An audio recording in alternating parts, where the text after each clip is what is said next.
भारत एक ऐसा देश जहां पर क्रिकेट को किसी धर्म से कम नहीं माना जाता।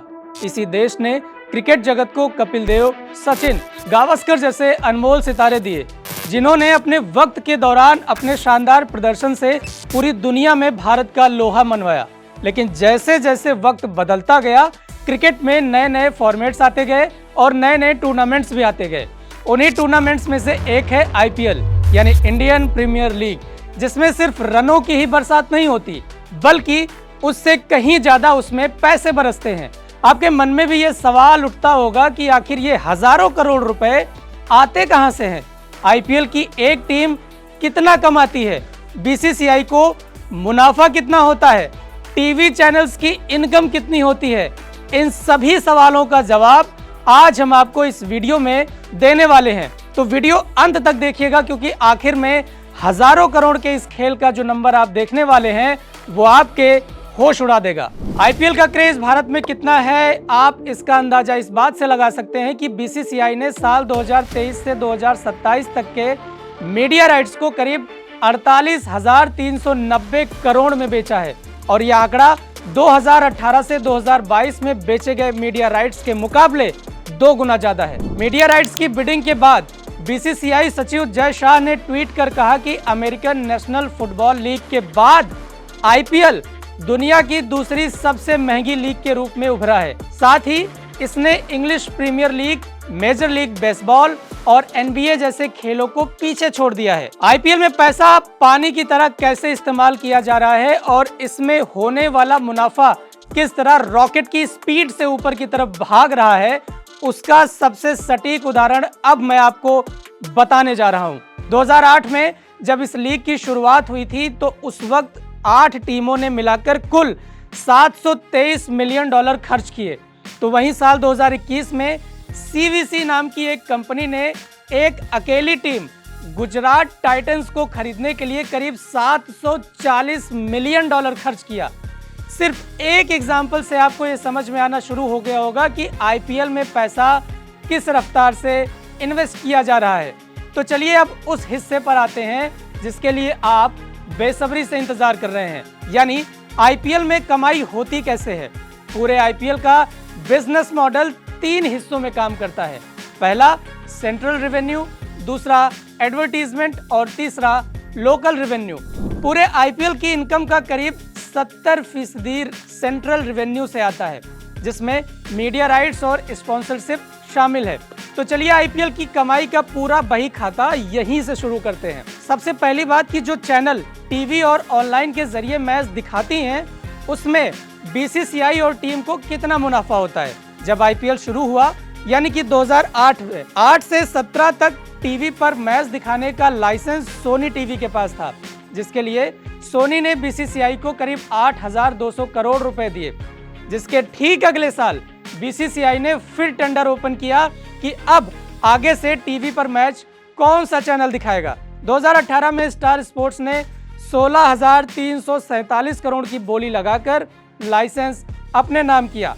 जहां 10 साल का लाइसेंस सिर्फ 8,000 करोड़ में था, वही लाइसेंस अगले 5 सालों के लिए स्टार ने करीब 2 गुने दाम में बोली लगाकर खरीदा। 2023 से 2027 तक के मीडिया राइट्स को बीसीसीआई ने 48,390 करोड़ रुपए में बेचा। अगर आप देखेंगे तो 2018 से 2022 के बीच बेचे गए मीडिया राइट्स से ये दाम करीब 3 गुना ज्यादा है। ये लाइसेंस जितने में बिकता है उसका आधा पैसा बीसीसीआई अपने पास रखती है, बाकी का आधा पैसा सभी टीमों में बांट दिया जाता है। सिर्फ टीवी पर मैच दिखाने के लिए बीसीसीआई कितना कमाती है, अब आपको बता देते हैं। जान लीजिए कि कितना पैसा मिलता है। पहले 10 सीजन में मीडिया राइट्स करीब 8,200 करोड़ रुपए में बेचे गए, यानी कि बीसीसीआई ने हर साल तकरीबन 410 करोड़ रुपए कमाई की।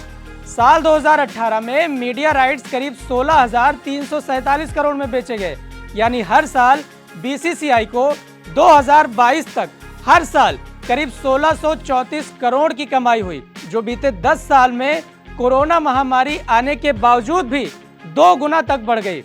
और इसी साल जब टीवी और ऑनलाइन प्लेटफॉर्म पर मैच दिखाने के लिए राइट्स 48,000 करोड़ में बिके, और अगर टीम और बीसीसीआई के बीच पैसा बांटने का जो नियम है उसमें कोई बदलाव नहीं हुआ तो बीसीसीआई हर साल करीब 4,839 करोड़ की कमाई करने वाली है। पहले 10 साल के मुकाबले 2017 से 22 तक में मुनाफा बढ़कर करीब 399% तक पहुंच गया और यही आंकड़ा 2023 से 27 तक 1180% तक बढ़ने वाला है। मीडिया लाइसेंस से कमाई करने के बाद बीसीसीआई को कमाई टाइटल स्पॉन्सरशिप से होती है। जैसा कि आपने देखा होगा, Tata IPL, DLF IPL, dream 11 IPL, यानी आईपीएल के आगे अपना नाम जोड़ने के लिए कंपनियां अंधा पैसा खर्च करती हैं, क्योंकि इससे उन कंपनियों के ब्रांड का खूब प्रचार होता है।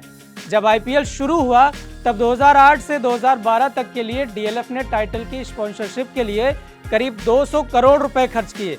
इसके बाद अगले 2 सालों के लिए पेप्सी ने करीब 397 करोड़ रुपए खर्च किए। 2016-17 में यह टाइटल 200 करोड़ रुपए खर्च कर वीवो ने अपने नाम किया। इसके बाद फिर वीवो ने अगले 5 साल के लिए टाइटल स्पॉन्सरशिप के लिए करीब 2,199 करोड़ रुपए खर्च किए।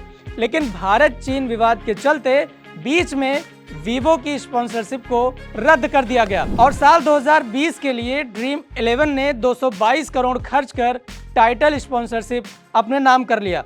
इसके बाद जब चीन विवाद थोड़ा शांत हुआ तो वीवो ने फिर एंट्री मारी और 1 साल के टाइटल स्पॉन्सरशिप के लिए 439 करोड़ 80 लाख रुपए खर्च करके इसने ये टाइटल अपने नाम किया। जिसके बाद एंट्री होती है देश की सबसे दिग्गज कंपनी टाटा की और इस कंपनी ने 2022 और 2023 के लिए टाइटल की स्पॉन्सरशिप हासिल करने के लिए करीब 670 करोड़ रुपए खर्च किए। मीडिया राइट्स और टाइटल स्पॉन्सरशिप के बाद अब जान लीजिए कि जो एडवर्टीजमेंट दिखाया जाता है इससे कितनी कमाई होती है। जैसा कि हमने आपको शुरुआत में बताया कि डिज्नी स्टार ने 16,300 करोड़ रुपए मीडिया राइट्स खरीदने के लिए खर्च किए, जो जाहिर सी बात है कि इस कंपनी ने पूरी प्लानिंग तो पहले से कर रखी होगी कि हमें मुनाफा कमाना कैसे है। 2018 से 22 तक के लिए एक मैच में विज्ञापन दिखाने के लिए इस कंपनी ने जो रेट तय किए उससे आपको इस बात का अंदाजा लगेगा कि आईपीएल में दुनिया भर की कंपनियां यूं ही पैसा लगाने के लिए होड़ में नहीं लगी हैं। पिछले 5 साल में एक मैच के दौरान 10 सेकंड के विज्ञापन दिखाने के लिए करीब 14 लाख रुपए चार्ज किए गए थे। यही नहीं, एक्सपर्ट्स का तो ये भी मानना है कि जहां पर 10 सेकंड के ऐड के लिए 14 लाख रुपए चार्ज किया जा रहा है, अगर आईपीएल इसी तरीके से आगे बढ़ता रहा तो 10 सेकंड के ऐड की कीमत 1 करोड़ रुपए तक पहुंच सकती है। ये इसलिए क्योंकि आपने खुद देखा होगा कि मौजूदा आईपीएल में ऑनलाइन प्लेटफॉर्म पर एक बार में 2 करोड़ से भी ज्यादा दर्शक मैच देख रहे होते हैं। इसके अलावा जो टीवी पर देख रहे होते हैं वो अलग। अब इसमें जिस भी सॉफ्ट ड्रिंक, चिप्स, मोबाइल या कोई भी विज्ञापन दिखाया जाएगा तो जाहिर सी बात है कि उसका प्रचार करोड़ों लोगों के बीच में हो रहा है, जिससे उस कंपनी की ब्रांड वैल्यू भी बढ़ती है, उसके प्रोडक्ट की सेल भी बढ़ती है और इसके अलावा फ्रेंचाइजी अपने खिलाड़ियों से भी कई कंपनियों को विज्ञापन के लिए शूटिंग करवाने भेजती हैं। इसका रेट भी करोड़ों में होता है, जिसकी कमाई का हिस्सा टीम को जाता है। स्टार इंडिया ने 2021 में कहा था कि आईपीएल के लगातार चौथे साल 40 करोड़ व्यूअरशिप का आंकड़ा पार करने के रास्ते पर है और यह आंकड़ा लगातार तेजी के साथ आगे बढ़ता जा रहा है। आईपीएल टीमों की कमाई का एक बड़ा जरिया टिकटों और मर्चेंडाइज यानी T shirt, cap, cricket kit, इन सब की बिक्री से भी होता है। अमूमन जो भी दर्शक मैच देखने जाता है उसमें औसतन हर तीसरा आदमी कुछ न कुछ मर्चेंडाइज खरीदता ही है। सिर्फ टिकट की बिक्री से ही टीम को लगभग 4 करोड़ की कमाई हो जाती है और इसका 80% हिस्सा घरेलू टीमों को मिलता है। अब आप ये जान लीजिए कि जीतने वाली टीम और रनर अप टीम को क्या मिलता है। जो टीम आईपीएल का फाइनल जीतती है उसे 20 करोड़ की प्राइज मनी मिलती है, रनर अप को 13 करोड़ और इसका आधा पैसा टीम के मालिक को मिलता है और आधा पूरी टीम में बांट दिया जाता है। अब आखिर में आप जान लीजिए कि आईपीएल देश की इकोनॉमी में अपनी क्या भूमिका निभाती है। आईपीएल में भारत के अलावा दुनिया के कई प्लेयर्स खेलते हैं, जिसमें Australia, England, south Africa, West Indies में क्रिकेट के करोड़ों फैंस हैं। अब जो मैच देखने आते हैं वो होटल में भी रुकते हैं, होटल में रुकेंगे तो खाना भी खाएंगे। मैच देखने के लिए स्टेडियम जाना होगा तो वो ट्रैवल एजेंसी का सहारा लेंगे।